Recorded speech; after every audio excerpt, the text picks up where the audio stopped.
Dear audience, today's episode is a repeat broadcast from our archive, The Best of Dawn of an Era of Well-Being. In this episode, we will revisit our conversation with the spirited and often outspoken Bruce Lipton. Our talk with Bruce was one of our most popular episodes, and he certainly merits a replay. Tune in next week for the final episode of Season 2 of Dawn of an Era of Well-Being, when we will feature a very special guest, Neil Donald Walsh. And stay tuned after that. Season 3 will be coming up soon.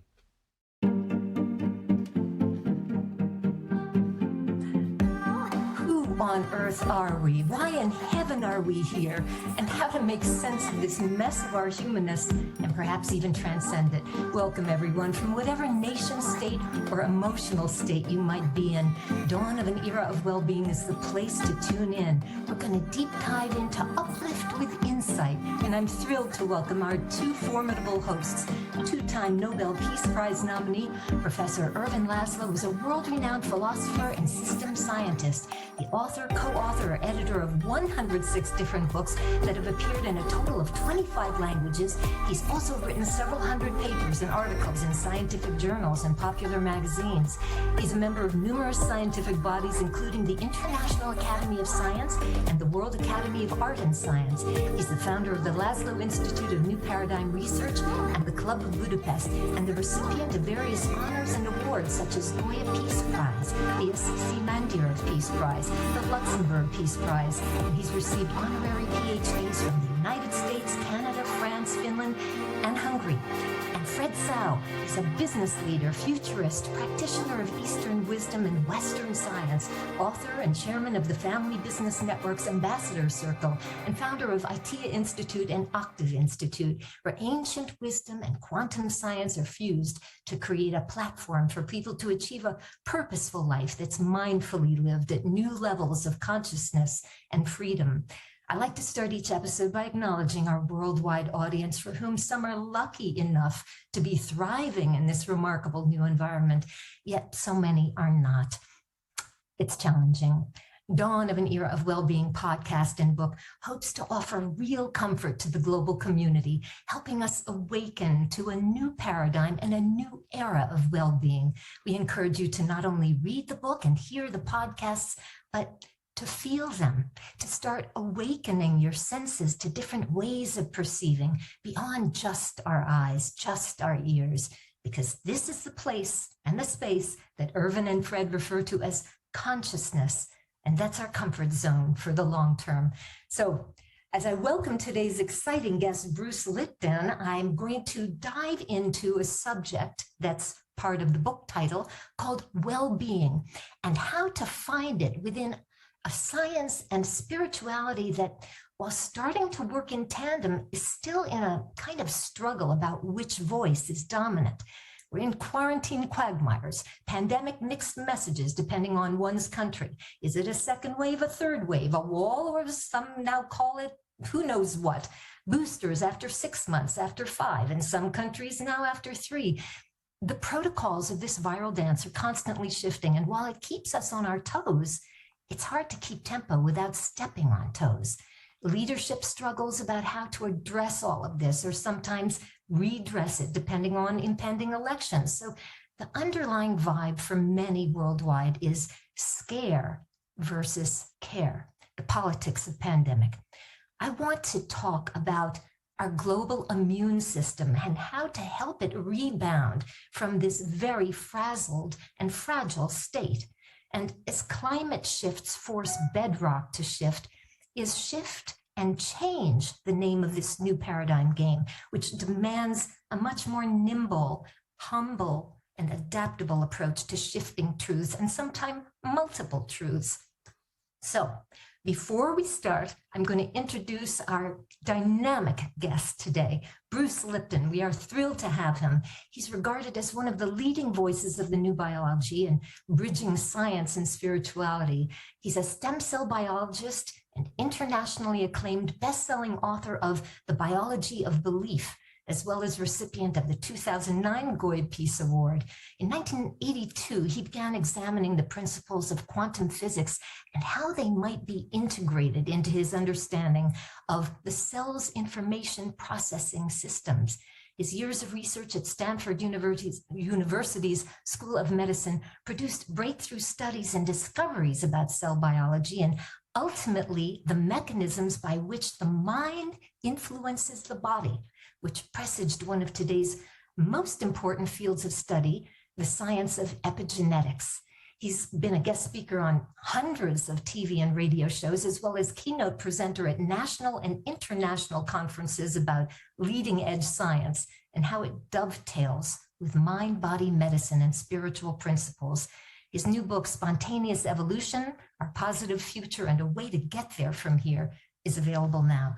I am thrilled to welcome you, Bruce, to welcome you, Irvin, and to welcome you, Fred, to our new year of a new you. So let's talk about well-being. Alison, I'm delighted to be here. It's a wonderful, wonderful introduction you make. You know, there's only one little point, and it's an important point that I disagree with, that you said. You said that Bruce is one of the leading biologists of our time. I think he is the leading biologist of our time. Indeed. And for those of us that can't see him because this is a podcast, Bruce is cheering himself, and that's a great energy to start on.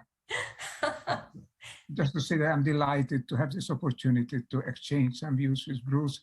I've been looking forward to this for a long time. I really mean that. We need people like him, and there aren't many.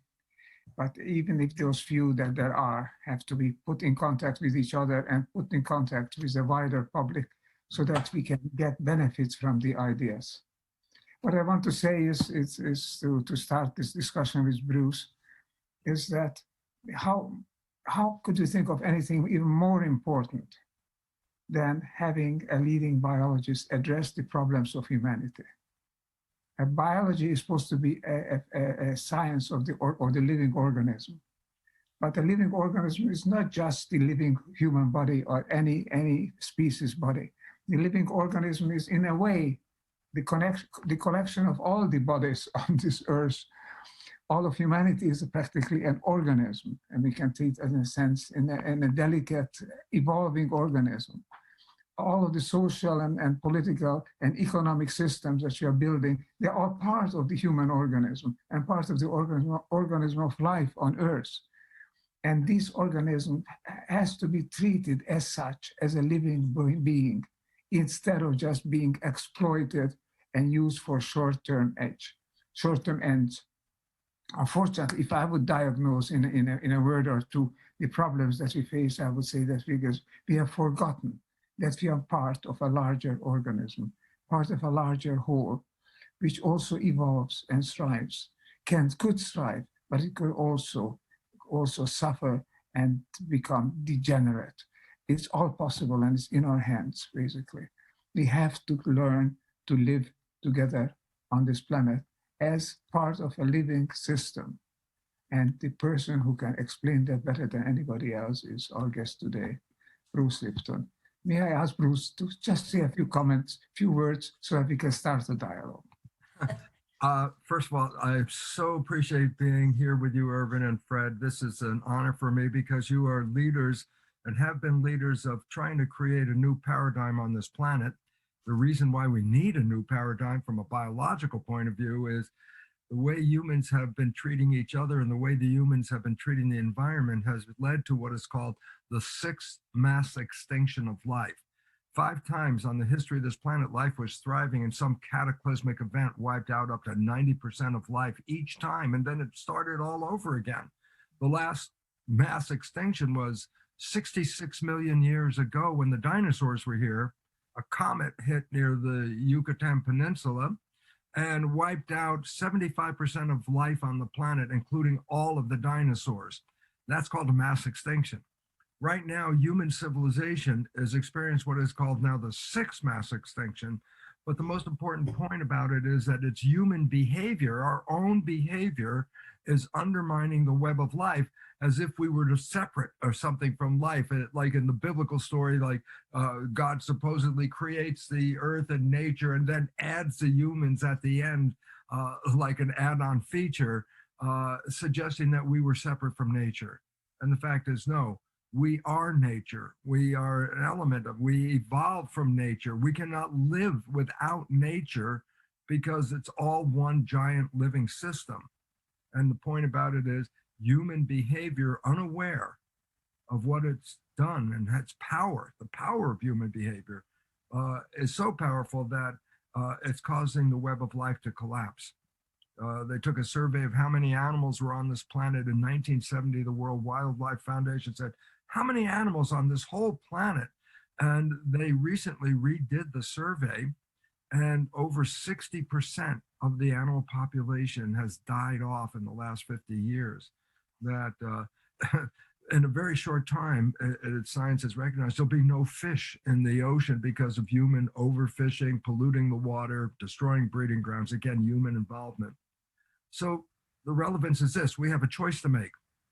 If we want to continue the way we've been living, then it's recognized that industrial civilization, the one we're in, will have an irreversible collapse within the next 2 decades. And this is research from NASA in the United States that reveals it's coming to an end because of our behavior. So if we don't change, it's a very short time. In the next couple of decades, civilization is going to collapse. If we change, then we have an opportunity to thrive into the future. And what the whole idea is to learn from the mistakes of the past so we don't carry them into the future. And I say, well, how do you mean learn? I say, look at what's going on in the world today, the chaos. And I say, but there's a lot of things we haven't dealt with. Issues with women's rights, so the Me Too generation, issue with racial rights, so Black Lives Matter, issues with not dealing with the environment, so we have the Green Revolution. These are coming up to the surface to say, we must deal with these problems on our planet so we can then move the whole thing into another level of evolution. And it's just beautiful because we are on track right now. This is why the collapse of what we see of our organized world is happening. And the reason is simple. We cannot build a sustainable civilization on today's cultural foundation. The only way to thrive into the future is to have the current situation collapse and build a new foundation for the future. And so we're caught in the chaos of that. That means that there's a civilization coming down, and with the help of people like Irvin and Fred, we're building a new civilization to take its place, because if we don't, there's only a short time left. So I'm very happy. I see it falling apart. Most people are scared to death. It's falling apart. And I go, very good, because if it doesn't, we have a worse problem. So I'm hoping people wake up to the reality. We are on an evolutionary upheaval at this moment. This is what evolution is like. We're experiencing it right now.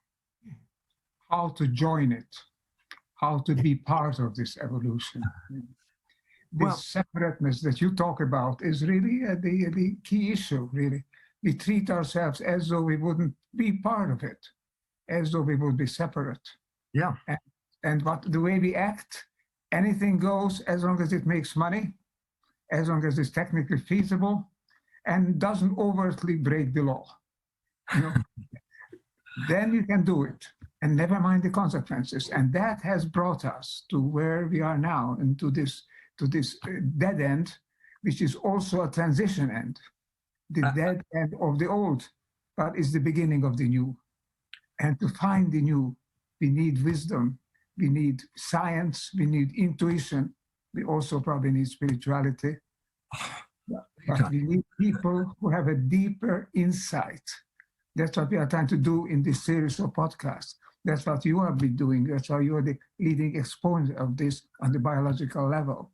So how to find us, how to orient ourselves so we come back and become part of this evolving nature, not outside of it, benefit from the bifurcation, benefits from the instability and chaos that is being brought, as you say, and then use it as a stepping stone for a transformation. That's, I think, is the challenge, and you articulate it better than hardly anybody else.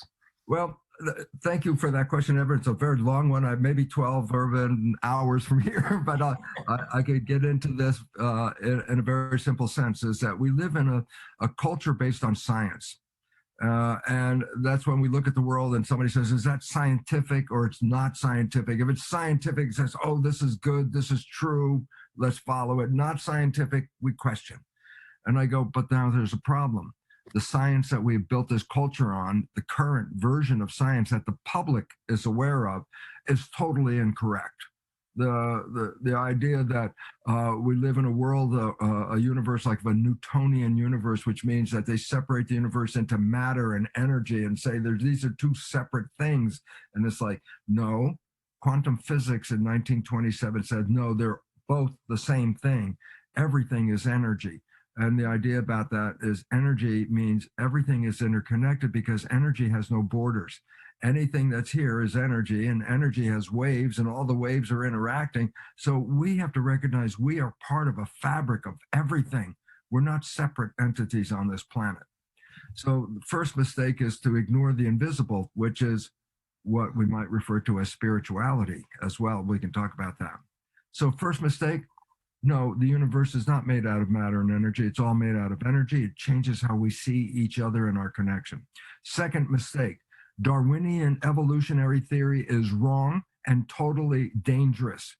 It helped us get to a certain point, but it's now dangerous because, Irvin, as you mentioned, the rules in a Darwinian theory is survival of the fittest in the struggle for life. Well, then the motivation in life, according to science, is to survive. But the problem is they never put a means to an end. The end is to survive, yeah. But how do we survive? Well, as you said, there are no rules. And as a result, anybody can do whatever they want. And the survival of the fittest, that fittest word, means the survival of the most powerful, fittest. And so all of a sudden there's a stratification that says who is the most powerful, and that they are the ones that are going to control us. And I go, this is all wrong. Darwinian theory is completely wrong. It's Darwinian theory is based on genetics, that we were supposed to have more and more genes as we go up the evolutionary tree, and humans are supposed to have over 100,000 genes to create this complex machine. The human has 20,000 genes approximately, which is the same number of genes as some of the smallest organisms on the planet. So the first mistake is evolution is not based on genetics. It now turns out that evolution is based on community, that as we come together in harmony and community, that is our evolution. And unfortunately, as you can see in the world at this very moment, the leadership of the world has actually taken us in the opposite direction. Not is it allowing unity, but it's providing separation.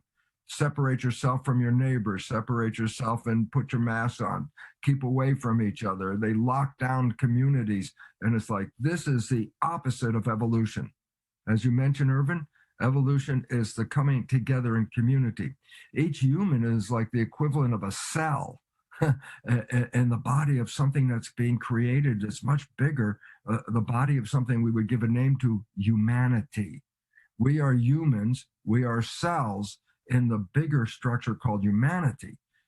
But the problem is humanity at this moment is facing an unfortunate problem, autoimmune disease. I go, what does that mean, autoimmune disease? I say, that's a fancy way of saying self-destruction, that civilization on the outside is going under a self-destruction. Inside our bodies, this is why we have a healthcare crisis all over the planet, because the disharmony in the environment is also affecting the disharmony in the body. And so as we destroy the environment, we're also getting sick at the same time and destroying each other. So there's this wake-up call. And it turns out that we are more powerful than we thought, because we used to think genes control who we are. And that's the medical story that people learned, that, oh, genes control the character. You got your genes at the moment of conception from your parents. And then as you grow up, the genes turn on and off by themselves and apparently control your life. That's the story. And I go, but what's wrong with the story? And I go, that makes us victims of our heredity. Anybody got a complaint says, oh, that's my genes. That's not me. It's my genes are causing all these problems in life. And it turns out false, because we now know the new science of epigenetics is our consciousness is controlling our genetic activity. So I don't want to go on forever on this, but let me conclude very simply with this. 1927 was the founding of quantum physics. And in 1927, one of the founding fathers, Max Planck, came up with a phrase. He said, the mind is the matrix of all matter. What he meant by that, and it was a theoretical foundation of quantum physics, is the mind is the matrix, the creator. The mind is the creator of all matter. This came in 1927, day one in quantum physics, and today it's still the principal understanding fundamental nature of quantum physics. Consciousness is creating our experiences. And then I go, well, if consciousness is creating an experience, then why are we creating all of this? And the answer is, we've been programmed. And it's a wake-up call now to take back our power. We are not victims. We are masters, except people have no knowledge. And knowledge is power. A lack of knowledge is a lack of power. And people have been disempowered because they believe they are victims. And it's unfortunate because the wake-up call is, no, you're a creator. And, Fred, Irvin, you two have been out there telling people for years about the same thing, but it now has to come into the public as a way of life, not, a few people out here that know the answer. The world needs everyone in the world to understand that we are creators and we've been programmed so that if we change the program, we can create a future that is heaven on earth. That's available to us right now. Bruce, what you're saying really should be put into marble and read and kept like that. I think we are at the point where we are beginning to understand through quantum physics, but also through our problems, through the pandemic itself and the climate change, that we are strongly connected. We are all in the same boat. I think what we need to add to this, the insight that this connection is not passive. It doesn't just lead anywhere. It leads in a direction. We would say it has a vector, and it's called evolution. Not everything has the same benefit. Not everything has the same value. And we have to learn what are the right things, not in any moralistic, idealistic sense, what is truly right and correct in terms of nature, in terms of the universe. You mentioned a key word, and I'd just like to add another one to it. You mentioned community. We are moving toward community. We are programmed in a way to live in community. Aristotle said we are social beings. Now we are discovering in the new biology, the new sociology, the new metaphysics even, that we are communal beings. We are moving in that direction.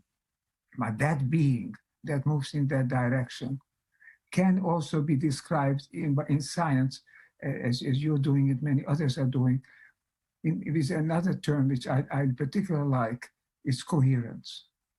We are moving in a direction of more and more complex systems that are coherent still. When they lose their coherence, they disappear, they fall apart. They're moving away from the scene of history. But the universe and even life on this earth is moving in a direction where life is expressed as coherence, as all elements working together to create that larger whole, not only within the organism, but between the organism and other organisms. All life is either becoming more coherent or it leaves the stage. So there we are. Understand that there are norms. Not everything is the same thing. We are connected, but our connection has to be used so that we move in the direction in which evolution is moving. The force of evolution is the famous force of Star Wars, which says, let the force be with you. The evolution is the force that we need to have with us. Well, the word that you brought up is very important. Coherence is a really important word if you understand the new biology for this reason. The function of the mind is to create coherence between our beliefs and our reality. So if we have a positive belief, then the function of the mind is to generate behavior that manifests a positive response. If we have a negative belief, the function of the mind is to make coherence between the negative belief and the life experience. So the idea is we translate our consciousness into our biological experience. And the job of the mind is to make coherence. Well, the problem is if the programs that we came from are not supporting us, and then you try to make coherence with using those insufficient programs, then we create a life that's not in harmony at all. And so coherence comes in at another level here, and it says we are unknowingly making coherence between our programs and our beliefs and our reality. If people knew this, then here's the beautiful part. You can change the program, you could change the consciousness, and then the mind will make through coherence a new picture. And this is what, you and Irvin and Fred are really all about is wake up, public. We have to really change. Where are you going? What is your belief about life? And our belief about life has been so far, we are victims. And victims means we are powerless. And the only way people have power on this community, or the only way people have power on this world, is community. An individual alone doesn't have power. But when individuals come together in a group, the group manifests power. And so what we're looking at right now is an evolutionary change in our consciousness, which will create a group of people with a new vision, and the collective nature is to manifest the vision. So what we have to do is undo the Darwinian belief that this is a struggle, that we must fight each other, that one must beat the other, dog eat dog. That's wrong. That we have to understand that Darwinian theory is wrong. Actually, the theory of life is from Lamarck, from 50 years before Darwin. And he was the one that said humans and nature live in a lockstep interaction, that humans and nature are part of the same fabric, the same entanglement. And so that behavior is different than Darwinian, which says I must beat nature. The Lamarckian view is I must be in harmony with nature. And that is the required movement of civilization at this time, is to get out of the violent competition, to be the fittest in a struggle. That's the old story. And then when you add the new biology, epigenetics, it all of a sudden says, oh my God, just what physics said. Our consciousness is going to change our genetics and our behavior to conform to our picture in our mind. So the idea is this: we have to wake the public up and say, the picture you've been living with, that's the wrong picture, because that's the one that's causing the destruction. And that I'm honored to be here because I know Irvin, Fred have a very important voice on this planet to magnify and amplify this story, because evolution is based on consciousness. And more knowledge, the more power we have. So it's time to create a better book of knowledge for humans to make a future that is quite different than the one we have. Absolutely true. Just to add to this, that this new biology, the new knowledge, the epigenetics, the new systems theory, this is not arbitrary. It's not something that we just think up ourselves. It has its basis in nature, in the universe. The whole universe is oriented toward coherence. From the Big Bang to 16.8 billion years ago, if that theory is true, but whenever it began, was in a chaos in the real physical sense of it. And gradually it moves toward higher and higher levels of organization, order, and coherence. And nature moves in that direction. Living systems, when they align with the evolutionary trend and they become more and more coherent with each other, with the universe itself, then they thrive. So there's a norm. There is something more than just there's something arbitrary. It's not we who find it out. Nature is telling us how actually universe works. And we need to read that. We need to get that norm and apply it in our own life and on this earth, so that we become coherent with each other, coherent with the web of life on earth. That's, I think, is what the great, great challenge before us. We can do it, but we have to turn to ourselves, not only to arbitrary instructions from outside, from authorities. We find in ourselves, I trust in that, in our deepest intuitions, our deepest spirituality, telling us we are coherent people seeking harmony. As Fred will tell you, the Oriental mind has always been looking for harmony, has always been seeking it. And even today, the leadership in China and elsewhere in the East is oriented toward these ancient insights of the Tao, seeking the oneness, seeking the harmony. This is something in us. Jesus Christ taught love. And what is love if not the seeking, the search for harmony with each other, coherence with each other, you see. So I think if we can recognize that we have in us the impetus for healthy, positive, universal evolution, it's in us. We have to discover it, apply it, and not go off as of make our own laws, make our arbitrary laws, just work for ourselves, never mind the rest. We have to be part of this universal seeking, universal search for higher levels of integration, harmony, coherence. That, I think, is the great teaching that you represent. And there are a few biologists who do that, a few cosmologists do that.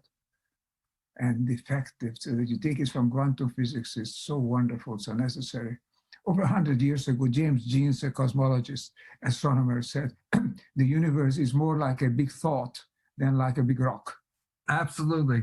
Absolutely. 100 years ago, we better learn that, and we are part of that thought.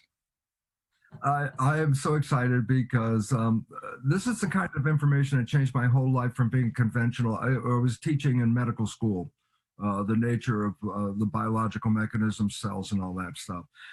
And it was really the awakening to quantum physics, which, when you understand it, then also takes the East and the West and brings them together. Because the East has always been in a spiritual realm and the West has been more in a mechanical realm. But they need both of them to come together to make the harmony. And so this is the big important point. The big point is this: we have been programmed to believe that the evolution is based on competition. And I say, no, that is the most destructive thing that has ever happened. Evolution is based on cooperation. And I go, you know, we look at our human body and say, oh, look, there's a human body, a one thing. And I go, no, a human body is comprised of 50 trillion cells. The cells are the living entity. The human is actual definition, a community of cells. And the point about it is the emphasis on the word community for a very simple point. When a body's cells community is in harmony, we have health. But if you disrupt the community, then dis-ease is the consequence. So it's interesting because we can study and learn by just looking at the population. We have 50 trillion sentient beings, cells, that work in harmony to create us. And when we're healthy, the community is working beautifully. But disease is when there's disharmony in the system. And so you can see, interestingly, the health of humans on this planet, we're in a healthcare crisis. And I go, and simultaneously, we're in an environmental crisis. And I'm going, yes, the outside and the inside are connected. And if we keep living out of harmony, then we keep getting less healthy. And then now this is why the healthcare crisis. So all of this evolution stuff will change the world as we see it. Because once we understand that we are the creators of our life, not the victims of our genes, then all of a sudden it says, then we can create what we want. And I go, and most everybody wants the same thing.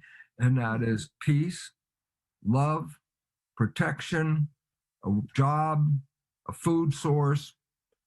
This is fundamental to everybody. And if we all started to create and manifest those things that we wanted, and let it, instead of a government of people telling us how to do it, that people started to build up and say, this is what we want. then that's where the evolution comes from. Evolution from the bottom up, from Bottom the up. inside out, Yeah, and not from up and outside. yeah. It's just the other way around. Because the top down, look at what the top down has done in trying to help us through this COVID period. They've upset the entire mechanism of the planet with supply chain problems and isolations and putting people away from each other and not letting contact and shutting down communication. All of that is anti-evolution. And this is why I'm waiting for people to say, okay, I've had enough of this. Let's do something different, because this sure as heck isn't working anymore. And that is the pathway or the doorway to make a future that we can all through. Bruce, I think on the East, there are signs that there is a awakening, which is actually recovery of an old traditional wisdom of the East, which is now entering into the governance of societies in the East, in China. And I think Fred is the perfect person to be able to talk on that. If you're agreement, I'd like to ask Fred to come in on this, on community, on coherence, or harmony. How does the Chinese leadership think about all that? Well, the quantum paradigm, Urban, you talked about, consciousness create the appearance of solidity and form, and everything is disintegrating and reintegrating towards better integration and complexity. Why is that so? Because in the origin of one, when it projected into separation and integrating always towards one in the coherency, it appears to be more and more complex. But actually, it is part of the evolution process, which is you alert to. And there's always an evolution attracted to go back to the source. And in fact, if you can look at the universe, it's going to zero and going infinite at the same time. And so the more you go to the source, the faster it is to go to the infinite. And people always focus on going to infinite, but they forgot the origin, just like Bruce was talking about. When it has an appearance of competition, and they thought competition is the real thing. But behind competition, it's about collaboration. It's about community. It's about communication. So the system becomes more coherent. It's always moving to coherency, because in oneness, in the holistic reality, it is coherent. And so that's the attractor to move them back to the source. And so China also going to cycles. And China knows long ago, like everybody else, including America, that the difference in worldview is a threat to conflict, because it is the difference in worldview to conflict. So China also are pretty violent about unifying the worldview from the Qing dynasty that actually to every dynasty thereafter. China always want to control the worldview that is predominant, and Chinese people has always followed. Now, from Mao, which is another turbulent time with a lot of voices and a lot of influence, a lot of self-doubt, he united China based on his thoughts, right? He called the Maoist version of Marxism, but it's actually not communism, but a form of socialism. And that moved into the Deng Xiaoping era, and his basic worldview is white cat, black cat. Those who can catch the mouse is a good cat. You cannot talk about anything if you're damn poor. So the first thing is development is the real thing. Everything for development. And then, yes, China developed very fast, and soon they found out they have an ethical issue. To follow the Western free market is a problem. Very quickly, you see China's, wow, fake everything comes from China. And so they now adjusted to the government, and the new leadership says, well, we are now out of poverty. We're out of poverty, extreme poverty. But we have a redistribution problem. We do not have flourishing with equality. The rich is getting super rich, and the poor, yes, they're getting more wealthy, but in comparison, there's a problem with distribution. Now, this is a problem from a worldview point of view. And so now the government is calling, actually since 2017 with this new leadership, he went to the United Nations and declared his view. Funny enough, this is very interesting. He declared his view towards the international community before he declared his worldview to the Chinese in 2018. And he says, for the common destiny of humanity, we must revitalize our traditional Chinese culture. He said, we have a cosmic view traditionally of oneness as our aspiration. To achieve that state of oneness and to be aligned with the cosmos is number one. Then he says, we need to have harmony and collaboration in the international national state. And we must have acceptance and collaboration in diversity. So we must have that social worldview. And then finally, a mind that is focused on achieving goodness as the foundation morality. Now, this is very traditional Chinese stuff. And he says, we must have confidence. We must have confidence ourselves because we are creating this Chinese characteristic socialistic market economy. This is different from the world. We must have confidence we can create it. We must have confidence in, of course, the Communist Party and the leadership of the Communist Party. We must have confidence in our traditional culture that we're revitalizing. And finally, we have confidence in ourselves.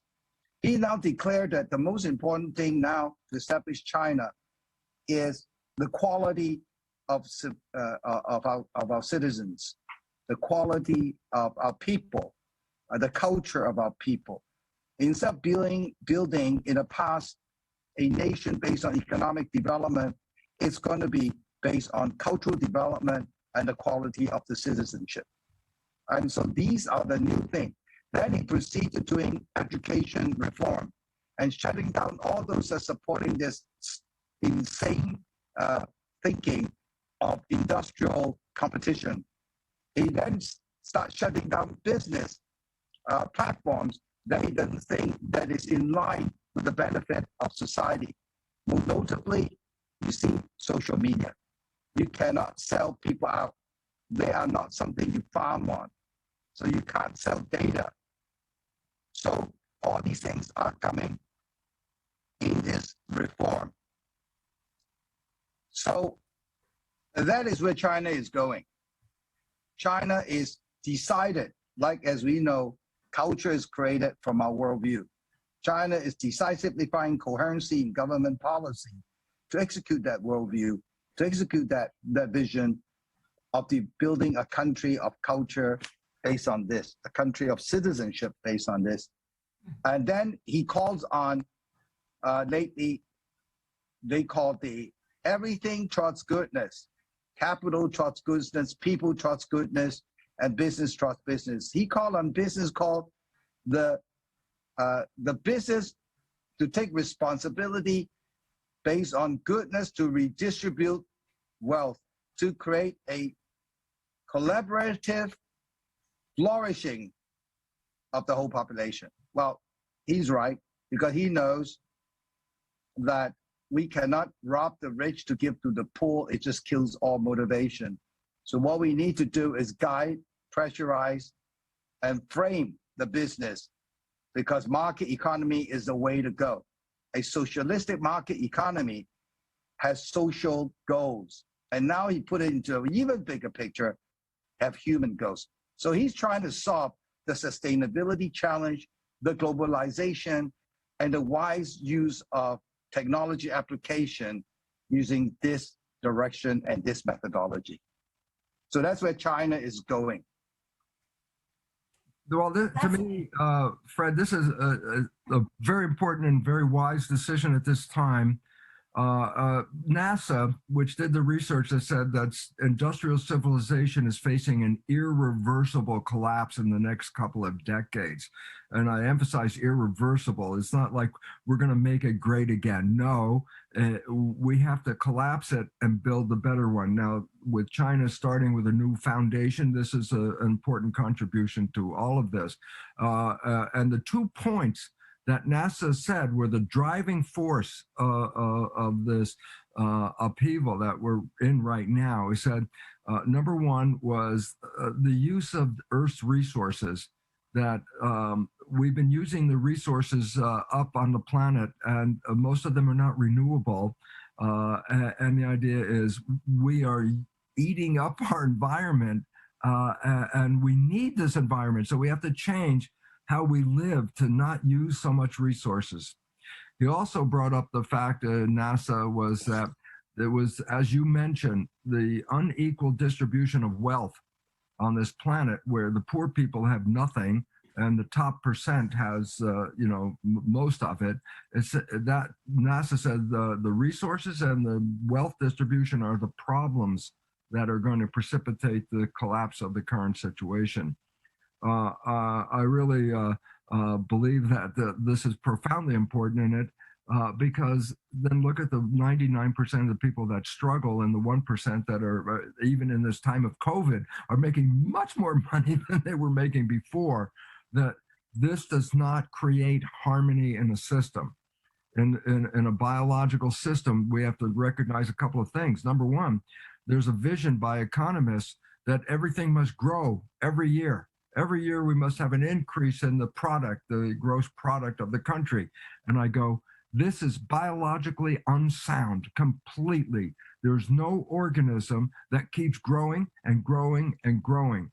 All organisms reach a certain size, and then it's after that is maintenance of the system, not growth.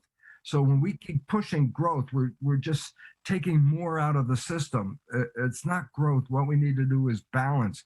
And you brought this up, Fred, in understanding, yeah, let's work with the people and let's start creating some balance and harmony with the people down here at the bottom, because that's what really keeps everything floating in the first place. So the idea, it's unsustainable to continually expect a gross product to increase a certain percent every year. Any animal that grows like that because of a mutation dies. They get big, they get unhandily, it just can't work. It just doesn't work. So we have to say, wait, let's stop trying to keep making more profit, but let's just try to balance what we already have. This is the problem, I think. So the economy is off, and the biological system, I said, we have 50 trillion cells as a population, a community under our skin. They have an economy. There's money in the system, in a sense of energy. Energy is money. If you have money, you got energy. That's what it's all about. And the idea is, how is the energy distributed in the body? And there are 3 levels. Level 1, there's no wealth in a human body of energy until all of the cells get the basics of life.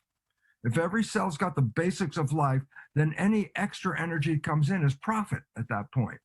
And then it turns out interesting, because in biology, the energy is molecules called ATP, physical molecules. I say, so what? I say, well, energy is like coins, ATP. And I go, cells can only have so much ATP in their body, because if a cell has too much ATP, it messes up the cell's function. So it says, oh, there's a lot of, once all the cells have the basics, with phase 1 of the money, phase 1. Every cell's got covered: a job, health, protection, food, cool. After that, any energy made by the system, profit. I go, yep, cells can hold on to the profit. But then I say there's a limit to how much profit a cell can have, because it's physical at this point. And then I say, then what? I say, what happens when there's more energy than that? And I go, then we store the energy, and it's called fat. And I go, what's fat? I said, it's energy for use for the entire system. If you break a leg, the liver doesn't say, hey, you're going to use my energy to fix the leg. No argument between the systems. They all work together. So the point about it is 3 levels. First, everybody gets basics. If everybody's covered, next amount of energy coming in, profit. Then I say that's profit until a cell can only have so much energy that the rest goes into the community bank, which is the fat in the body. And that's used for everything and everyone. If we designed a system based on that, it would generate the same kind of harmony that you could get when 50 trillion cells are happy and healthy and living in a body. That's the extreme health and joy of being on this planet. And I think that NASA was right. Until we distribute the money in a different way so that there's no people at the bottom that are suffering, that they got the basics, then profit it can be done. But then we have to recognize you can't keep extracting profit from the earth because there are resources and some of them are not replaced. So there's a new lesson in economy, a new lesson in working with a population to make sure that the lower population is very happy. Why? If they're happy, then the upper population is going to do very well as well. But if you short the bottom, then you have a very weak foundation in a civilization, and that's what I think we're facing right now. Absolutely. Yeah. Fred, please continue, Fred. Go ahead. No, I was only going to say that it is almost as if the global body, which is nature and human nature, the forgotten love story between nature and human nature, as if the global body is emerging from a kind of amnesia. So, when you emerge from amnesia, the whole body doesn't suddenly wake up. I mean, it's like still the legs and maybe the arms are numb, part of the fingers are starting to feel things, but it's all really a little bit chaotic and disorganized and disjointed. This dance is totally, loony at this moment. One country is doing ballet, another is doing jazz, another is doing hip hop, another is doing waltz, and nobody's got this cohesive, coherent rhythm yet for this overall dance that we all need to understand, that both of you and Irvin have been talking about. So I just wanted to make that point about the fact that also community, because for some people, I'm based here in Germany, the word community can still hearken to a Darwinian time when that was about certain risings of Third Reich mentalities, and that was also a community. So it seems that it really is fundamental, as you're all saying, to first establish the fact that Darwinian thinking is out. This is not the way to foster community. Community has to be based on coherence, which, thanks my God, is a natural state of harmony and loving energy. So, because I was even going to worry about, if we go back to community, well, who's to say that community will have everybody's best interests at heart? But based on the new paradigm and this understanding, the inherent values of coherence are predicated on love. And so maybe we can really relax into creating this new community. Fred, please continue now. So Chinese believe in community, small, big community, and a different systemic understanding of community. That the family is like the cellular unit of the bigger family, which is the nation. And then it goes in the great learning that there is everything under heaven and earth. That means all things are family. And so the concept of community and family is a systemic understanding one. And in the old days, government officials are called father and mother government official. So it's paternal. So the relationship between the system is paternal. It's a different kind of love, okay? It's like, I will give you freedom when you can get freedom. And so the Chinese system is paternal throughout the whole system. And government officials called father and mother officials. That means that in the big family, they are the elders, they are the family, they are the parents. And like maybe their senior is the grandparents and great-grandparents. So it is paternal because it is family. And you have an attitude of family. And families about love.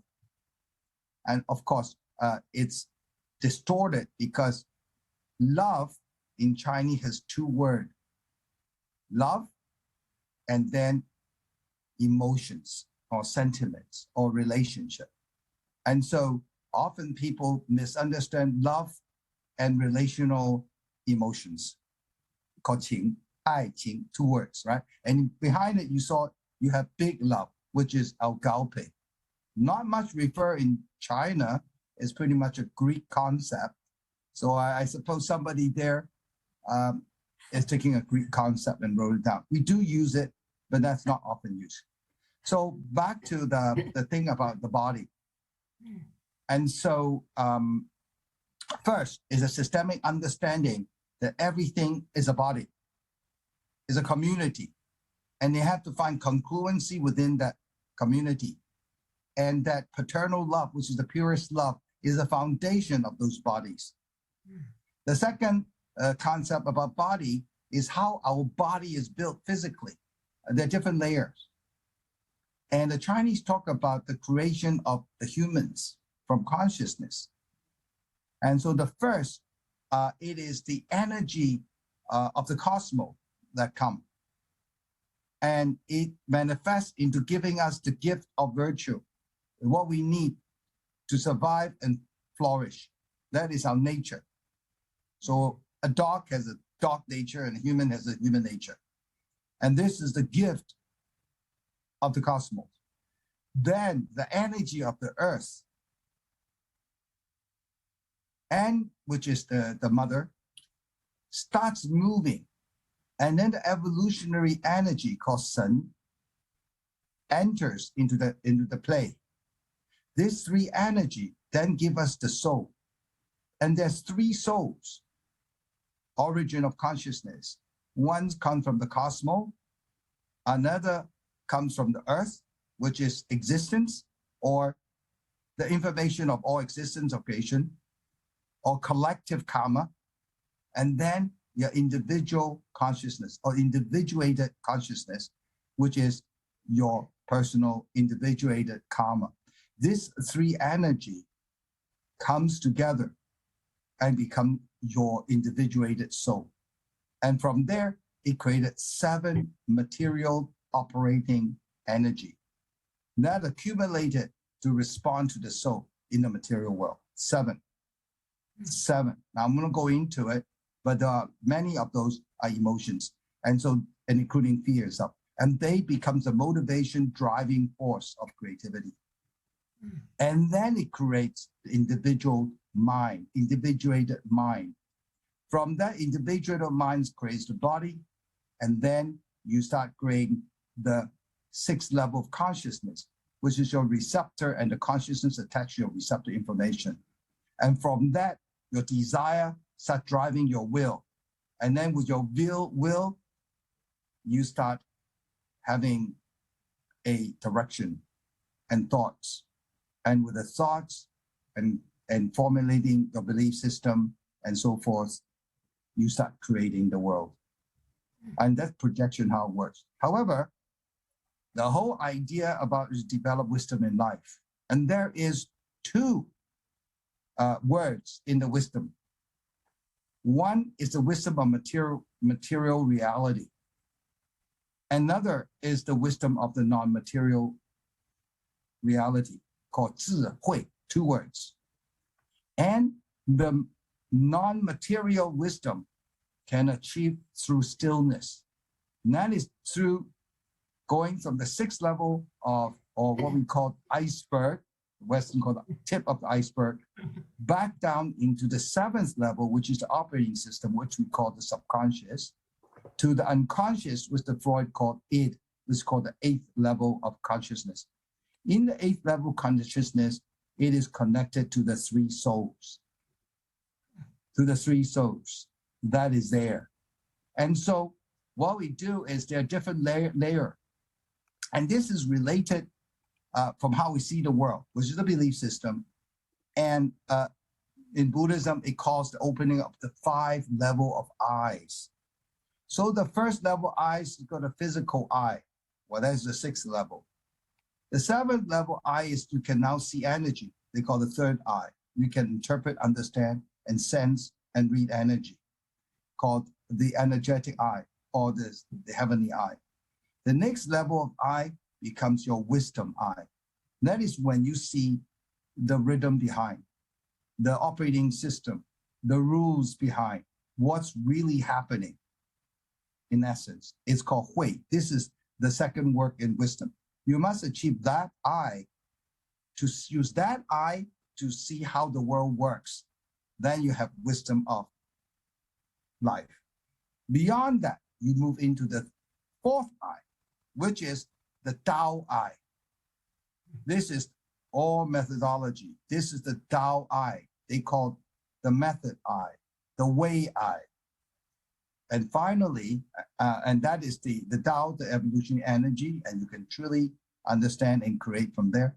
And finally, you have the Buddha eye, which is the net, the consciousness net, the Wuji, or whatever we want to call it, God eye, whatever. It does not have an energy. It is the net. It is the field. So 5 levels of eyes also related to our 5 levels of body. So as we go quiet and we go in more and more, back to the source, is that actually the Big Bang is created by one thought. And all thoughts are created at one thought. As you quiet yourself and going back with no thought, thoughts are like quantum splashing very fast. Buddha says, in a snap of finger, 300 trillion thoughts has happened. That's as fast as that. So we don't catch every thought. We don't even catch a fraction of the thought. And yet our thoughts are filling our mind. So as we quiet and quiet and quiet, you can imagine how much stillness you need to return to the source to catch that. Because for that one thought is the beginning of the projection into many, many, many, many thoughts and confusion. And it is the cleaning up of all those things that you return to the source and you did the work of the source in the material world, which is cleaning up the shit and elevating the energy. And this is just let's say, it's just a appearance of form, but it's our interpretation.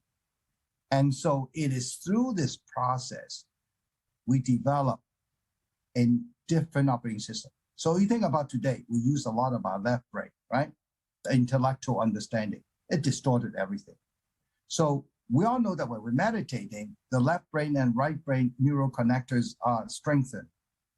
Actually, what we should do in this whole process, in alignment, is your intuitive information comes in, you create it into an intuitive knowing, and then through that is converted to your left brain for work called intellectual understanding, in other words, intellectual knowing, and then you have an experience embedded.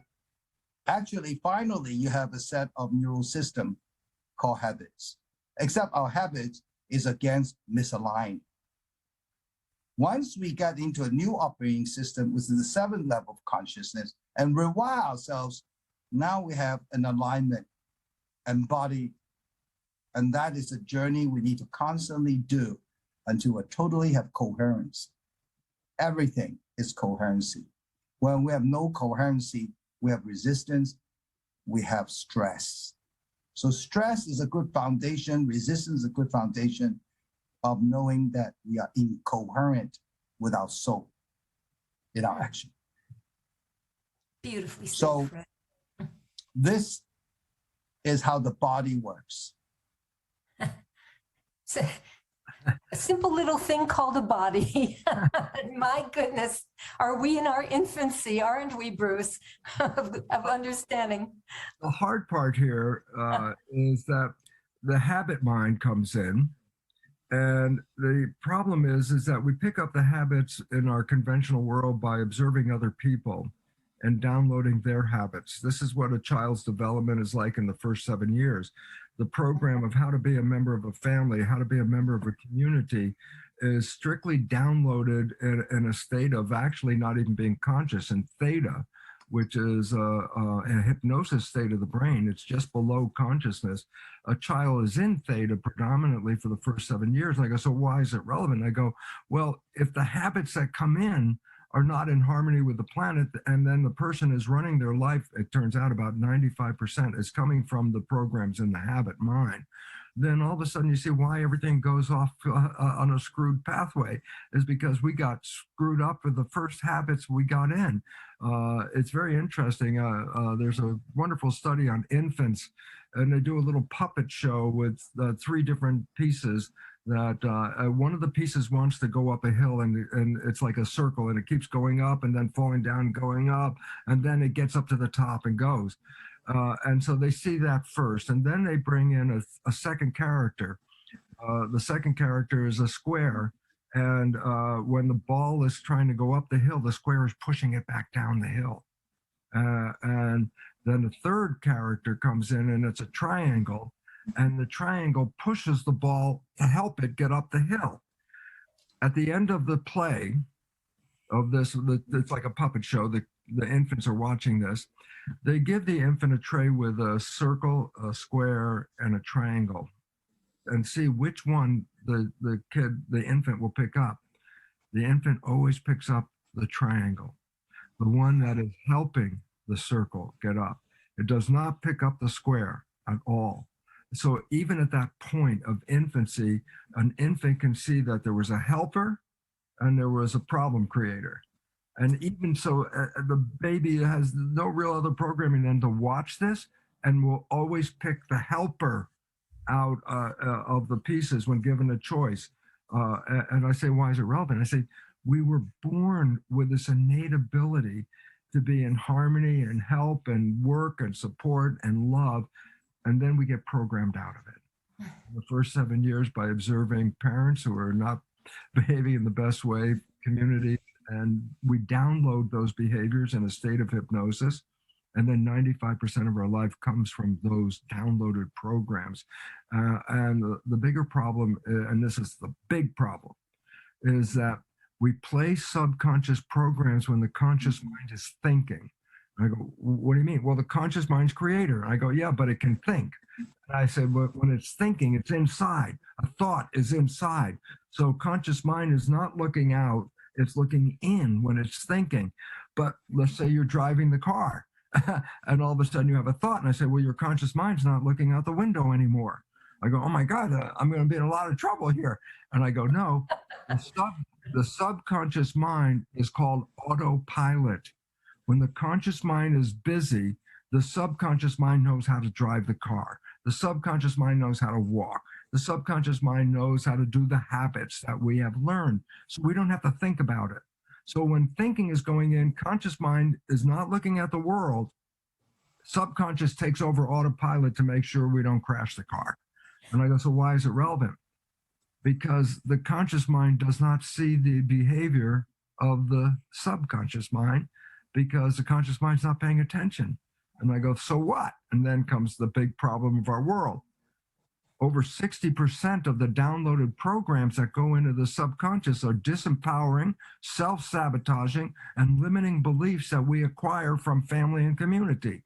So I say, when we're not paying attention, we're playing these negative programs a lot. And all we see in the conscious mind pays attention, goes, oh, it's not working. And then blame everything outside, because the conscious mind, I wouldn't do this. But I say, yeah, but the conscious mind's not driving the machine. It's the subconscious mind that's working 95%. And I say, so what's the relevant? I say, so why are we playing the subconscious? This is a cool conclusion. Why are we playing the subconscious programs? Because conscious mind is thinking. I say, what if conscious mind stays mindful? The Buddhist term, mindful. What if it stays mindful? I say, oh, it stops thinking. It stays in the present moment. I go, what would that mean? And I go, this is the difference between regular life and then falling in love and experiencing a honeymoon. I say, what's the honeymoon? I say, a honeymoon is like heaven on earth. I go, yeah, but life every day was blah, blah, blah, blah. And then I meet this person, fall in love. 24 hours later, my life is beautiful. I'm having a wonderful life experience. I go, you had blah, blah, blah. And then 24 hours later, you got heaven on earth. I go, and here's what the whole thing was. It's the first time we stay mindful. Being in love like that keeps us mindful. Stay in the present moment. You've been looking for this person your whole life. This is not time to think. This is time to be here. And I say, so what's the result? That we stop thinking. And the moment we stop thinking, then the wishes and desires of the conscious mind manifest. And all of a sudden, blah, blah, blah, turns into heaven on earth. And I go, that's called the honeymoon. And I go, what is the honeymoon that is so different than everything else? I go, it's coming from the conscious mind. It's not coming from the subconscious program. It's the first time in people's lives where they actually are then become the full creator of what the wishes and desires that are the conscious mind's direction. First time, really, for a lot of people. And I go, that heaven on earth was there all the time. I say, what was wrong? I say, the programs we got passed down from society, family, and community that are disempowering is what we operate on a day-by-day basis. You stop playing the program and the world changes instantly into another world of creation. We're the creator. Question is, are you creating from conscious mind, wishes and desires? No, 95% we're creating from subconscious mind, programs, habits. And this is the wake-up call, that stop looking at the world and blaming the world for things that are not good in your life and start recognizing we have a responsibility. We are creators. We have to own the creation. If it's a bad creation and we own it, that means we have an opportunity to change it. If it's a bad creation, we say, I'm a victim, that means I can't do anything about it. I go, well, that's not true for a creator. And Fred, you are the example of supreme creator of what you created in this world. And other people have an opportunity to help support that if they get out of the habit programs that were downloaded in the 7 years. The Jesuits, the Catholic order, the Jesuits have told their followers for 400 years, they said, give me a child until it is 7 and I will show you the man. I go, what does that mean? The programming is 7 years and 95% of your life comes from the program. So if I can control the program, I control 95% of your life. And this has not been lost on the leadership of this planet. And when you see an infant who can barely walk carrying an iPad, you're seeing some programming, friends. I think we need to fall in love with ourselves, with our planet, and we will do this. I just love the energy that you're saying. Listen, I think this is a beautiful jumping off point to conclude on. I want to ask you something, Bruce, because I've asked a couple of our guests from time to time, and it's sort of a light note to end on. If you were a tourist ambassador for planet Earth and you had to sort of market the best of us to the cosmos, to other intelligent life in the cosmos, what would you say is our best attributes given all this chaos and run amok that's going on currently on the planet? How would you, what are our selling points? I said, yeah, humans have these qualities that are not present in any other form on this planet. And these properties are our creative character. And that when we use our creative character in a very, way supportive of a community, of each other, of ourselves. And I really want to go back to the point that you made, Allison, is that before you can experience love from somebody else, you have to have love for yourself. And I go, why? And the answer is this: if you don't love yourself, and then someone else comes up and says, I love you, you would say, what's wrong with you? I know I'm not lovable. What's wrong with you? And the point about this is very simple, is that 80 to 90% of people in workshops that I get involved with belief change, 80 to 90% means 9 out of 10 people will not test positive for I love myself. And I go, if you don't love yourself, then you can't take love in, and automatically you've just isolated yourself in a world where all all you're going to see is the trouble part because the love is not coming. The first thing we have to do is love yourself. And I say, why don't we love ourselves? And I go, because as children, we were criticized. Not good enough, not smart enough, not beautiful, not deserving. And I go, if those are the words that a child hears in the first 7 years, that's when they're in a state of hypnosis. So whatever they heard now is a program without any work. The parent just says, you don't deserve that. And if they say that a number of times, the pattern, then that child grows up and they're 50 years old. What was the function of the mind? Create coherence between the beliefs and the reality. If I have a belief I'm not deserving, then my mind's job is to generate behavior to show I do not deserve. Because if I start getting things, it would conflict with the program. If I'm programmed not deserving and I don't get anything, that's like, yeah, I don't get anything. And it's like, yeah, that's the program manifesting itself. And Fred and Irvin only got to where they got to by taking that program of creativity and putting it in their hands out of the programming of a lot of other people. Now, of course, all of us do have some very good programs that come in. I don't want to throw out all the programs. The good ones are good. And unfortunately, the other ones take away our power. And cleaning up the programming is the most important step to then creating from a very positive view of yourself versus from the criticized view of yourself. And this is personal power. And if you give away the programming, which, the Jesuits said, let me program your child. And that child belongs to the church for the rest of its life. Why? What did they teach him in the first 7 years, And then the rest of it is, no matter how much they don't like the church, they still belong to the church because that was a program.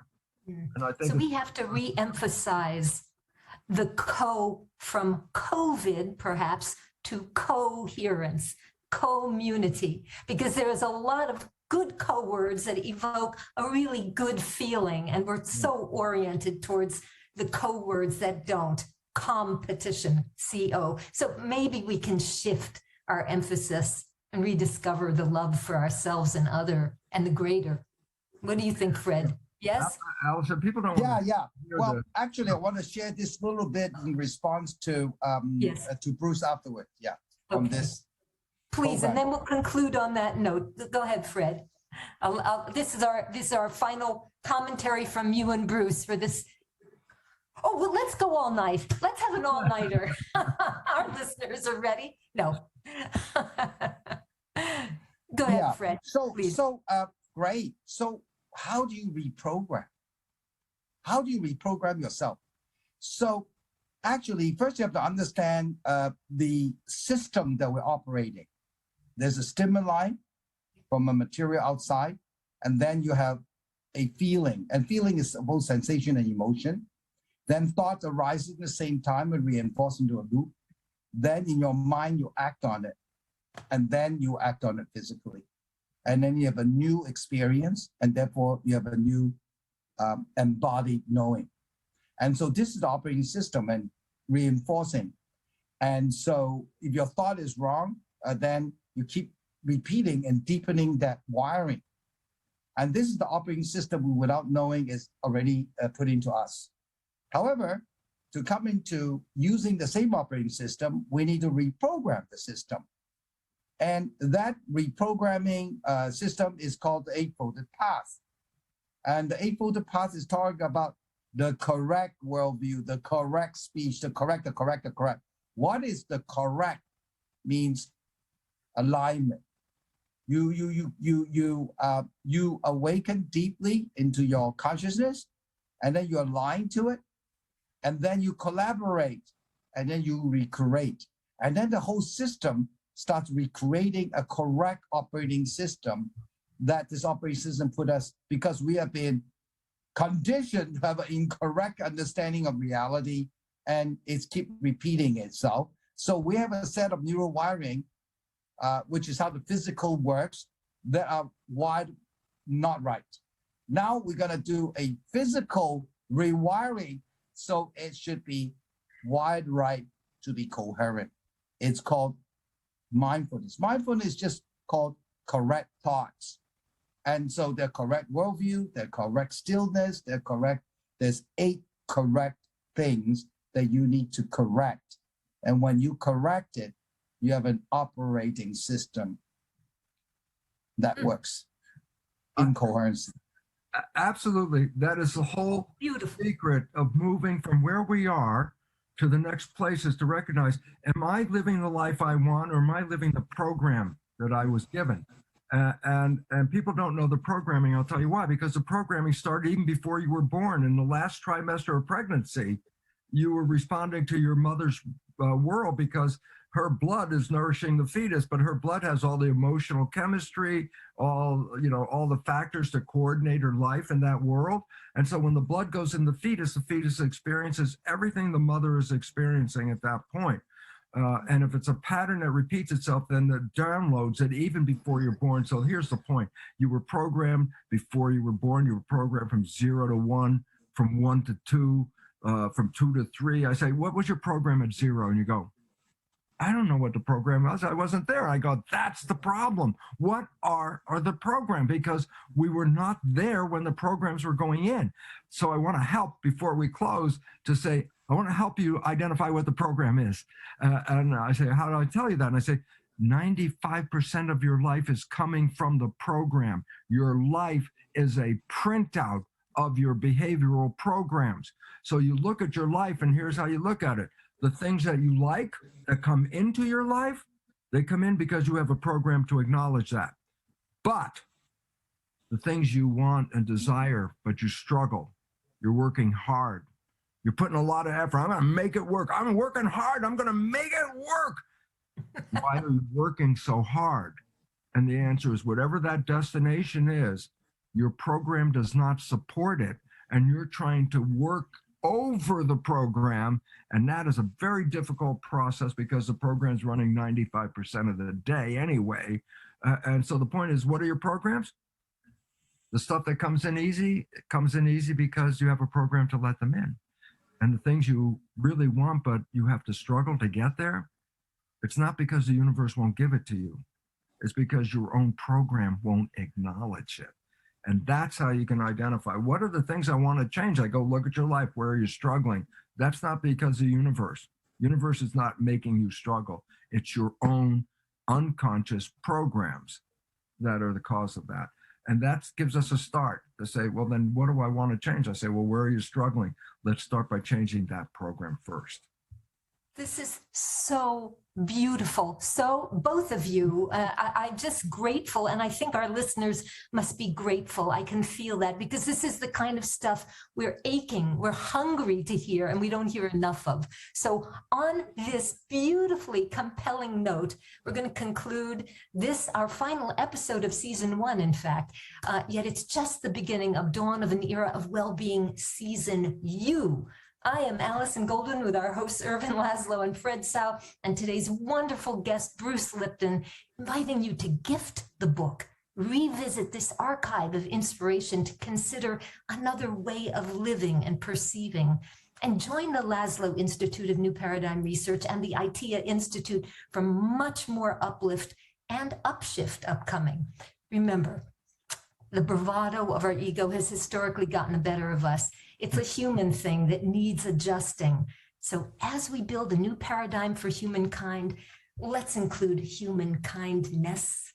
Thanks to our worldwide listeners for tuning in, staying attuned, and helping Planet We to change its tune.